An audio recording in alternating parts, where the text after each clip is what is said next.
Okay, so I'm just going to give you a quick look at this, the ThinkTank Photo Airport International version 2 bag. It's a great rolling bag from ThinkTank Photo, and it's designed to get lots of camera equipment from A to B through airports and on aeroplanes. So the first thing to note are the carry handles. You've got this nice padded one on the side, and then you've got the same thing on the top as well. And on the other side you've got this smaller handle, and finally on the bottom you've got another handle. So basically whichever way your bag's put into storage, you can always get good leverage on it to pull it back out again, which can be really handy if the bag's weighed down. Speaking of weight, the bag's quite heavy. It comes in at just over 4 kilos on its own with nothing in it. But because it's a rolling bag, that's not so important, because obviously you're going to be dragging it behind you and not having it on your back. It's also designed to fit within all international hand luggage requirements, although if you find yourself on a smaller plane, especially internal flights within America, you may want to double check just to be on the safe side.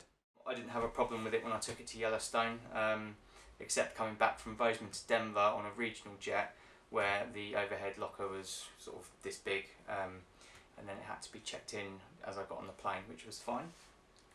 So you've also got 3 locks on the bag to keep it secure.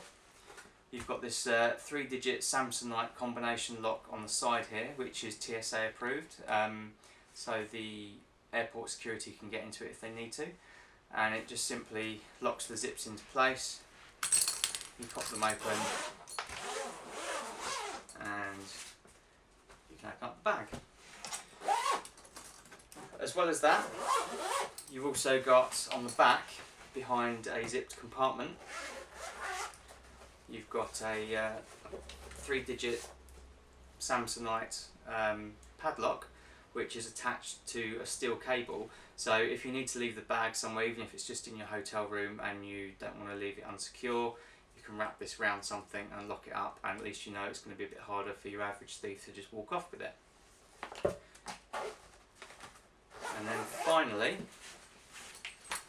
inside this front flap, you've got your usual pockets and things, but you've also got this zipped pocket here, which has another cabled padlock. This one isn't TSA, and it's not Samsonite or anything. It's just a 3-digit. It's almost like, you know, it's like a little hook, like a key ring. And this really is just used so that if you store a laptop in the front compartment in a laptop bag, you can try and lock the laptop in, which is a nice little feature.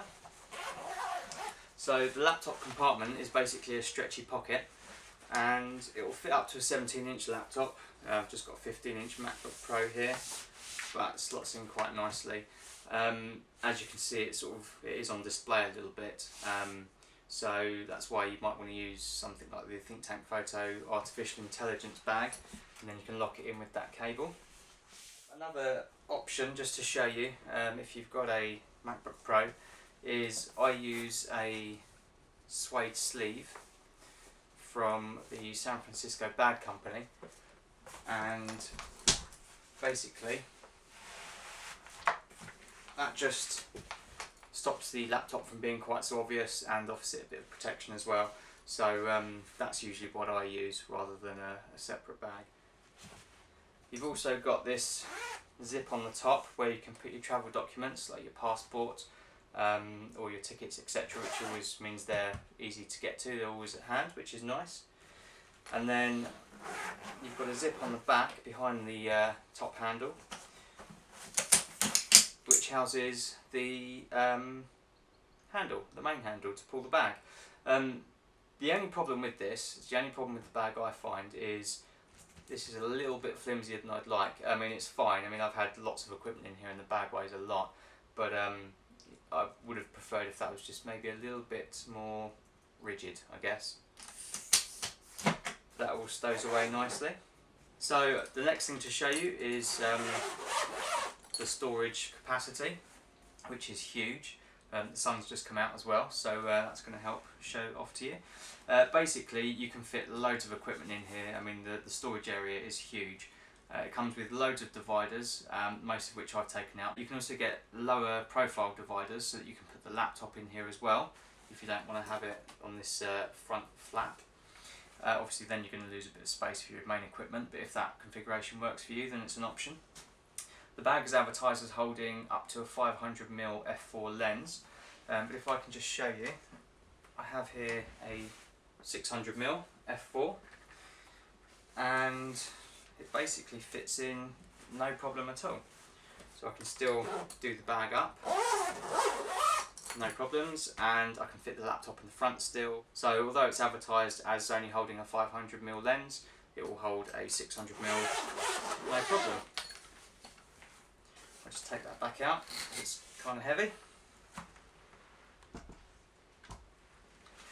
So yeah, if you don't shoot with a big telephoto like a 500 or 600mm, then you're going to be able to fit probably all your equipment in here. I mean, you can fit loads of wide angles, mid-range zooms, primes, teleconverters, several bodies, flashes.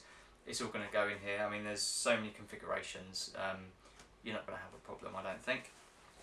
So storage, very good.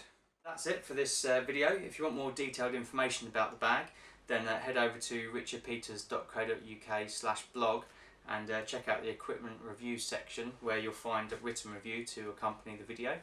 It goes into a bit more depth about the dimensions of the bag and a few more specifics. There's lots of photos as well, so hopefully it will give you an even better idea of what the bag's all about. So if you do lots of air travel with your camera equipment and you need to keep all your gear in your hand luggage and you shoot with big lenses or even just lots of equipment, then check out the ThinkTank Photo Airport International version 2 and I think you'll like it as much as I do.